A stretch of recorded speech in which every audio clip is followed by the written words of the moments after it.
Assalamualaikum warahmatullahi wabarakatuh. Perkenalkan, nama saya Salmiati.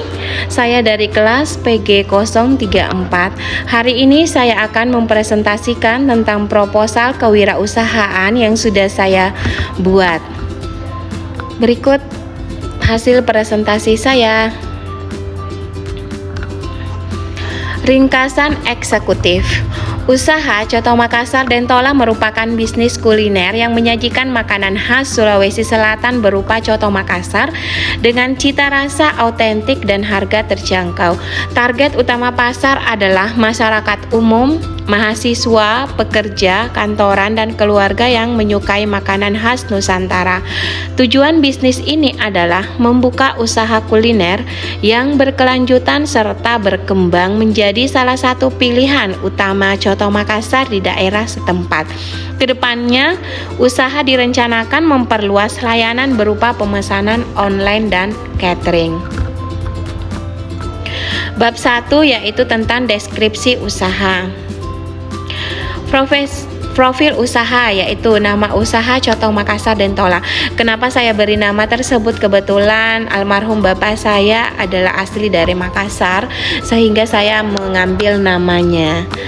Bentuk usahanya yaitu UMKM perseorangan. Visi dan misi. Visinya yaitu menjadi usaha kuliner Coto Makassar yang dikenal luas dengan rasa autentik dan pelayanan terbaik. Misinya yaitu menyediakan Coto Makassar yang halal dan higienis. Yang kedua, menggunakan bahan baku segar dan tradisional. Yang ketiga, memberikan pelayanan ramah dan cepat. Yang keempat, menjaga harga tetap terjangkau bagi semua kalangan. Produk utama yang akan saya tawarkan yang pertama yaitu Coto Makassar, yaitu daging sapi yang berkualitas tinggi dan jeroan. Jeroan itu seperti ususnya, hatinya, ada jantungnya. Mungkin teman-teman biasa kan sudah makan Coto Makassar ya.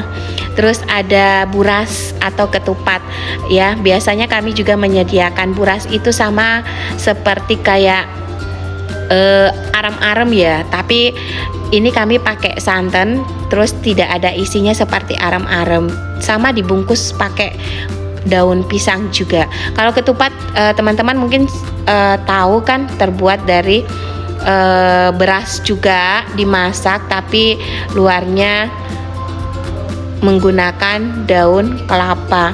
Ada sambal, ada minuman yang akan kami tawarkan yaitu es teh, es jeruk. Mungkin nanti bisa juga saya tambahkan tentang minuman seperti kopi-kopi, ada es kopi cappuccino, ada kopi hitam dan lain-lain. Keunggulan produknya yaitu rasa asli khas Makassar, karena memang saya asalnya dari Makassar, terus porsinya besar dan mengenyangkan, terus harganya juga terjangkau, terus pastinya higienis dan halal. Bab 2 yaitu tentang analisis pasar. Target pasarnya, target usianya bisa dikonsumsi mulai dari umur 15 tahun sampai 50 tahun, bahkan di atasnya pun boleh ya.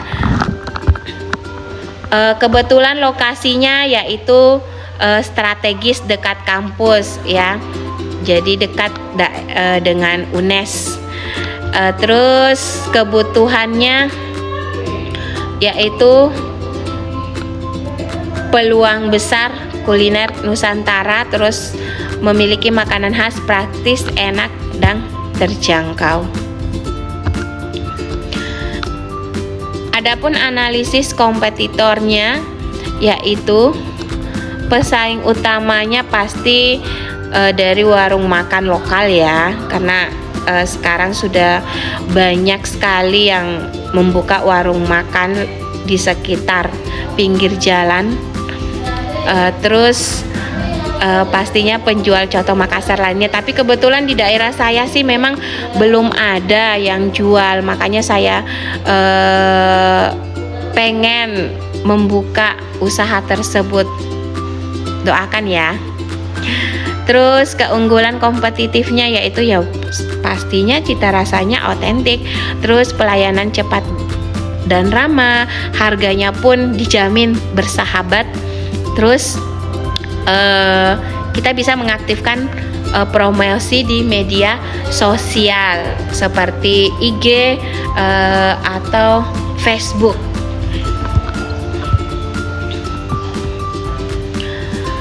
Adapun peluang dan tantangannya, peluang yaitu minat masyarakat terhadap kuliner khas daerah masih tinggi.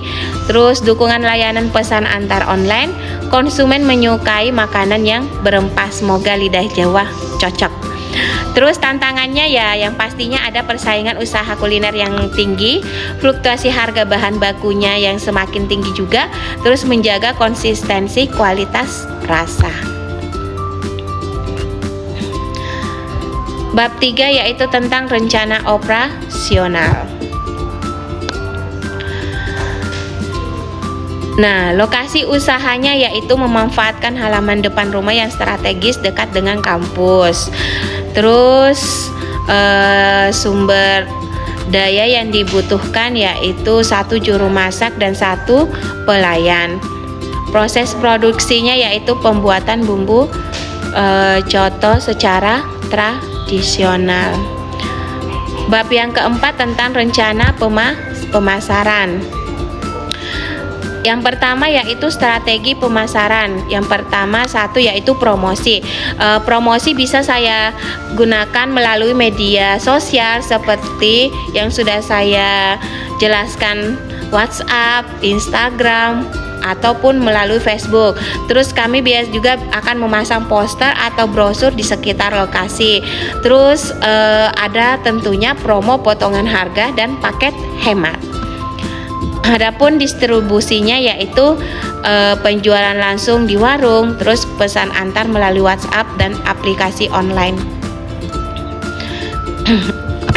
Nah, ini penetapan harganya atau yang biasa disebut pricing, menggunakan metode cost plus pricing. Nah, biasanya yang pertama yaitu misalnya saya kasih harga awal 15.000 sampai 20.000 per porsi. Terus minumannya bisa antara 5.000 dan sampai 7.000.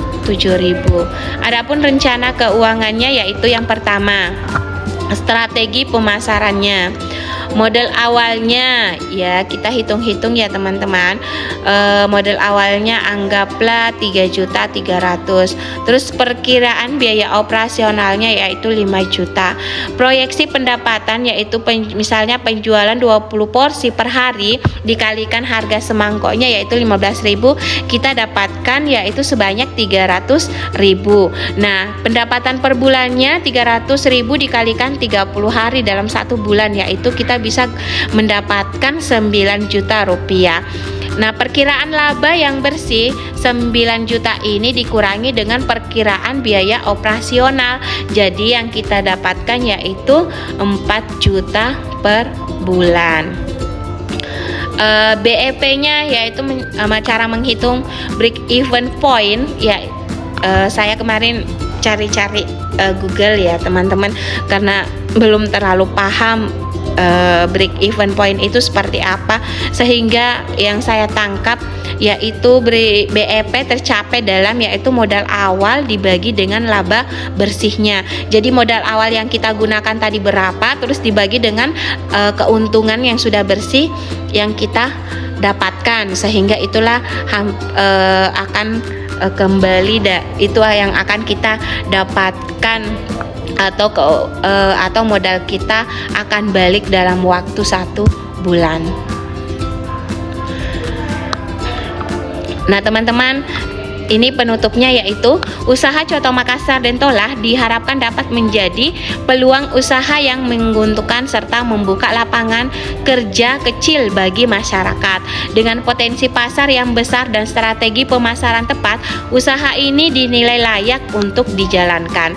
Kami mengajak seluruh pihak untuk mendukung dan mengembangkan usaha kuliner khas daerah agar semakin dikenal luas dan memberikan manfaat ekonomi. Terima kasih, demikian hasil presentasi yang saya paparkan hari ini. Semoga usaha yang ingin saya kelak akan saya kembangkan atau akan saya buka bisa terwujud ya teman-teman. Mohon doanya, semoga bisa. Terima kasih sekali lagi. Assalamualaikum warahmatullahi wabarakatuh.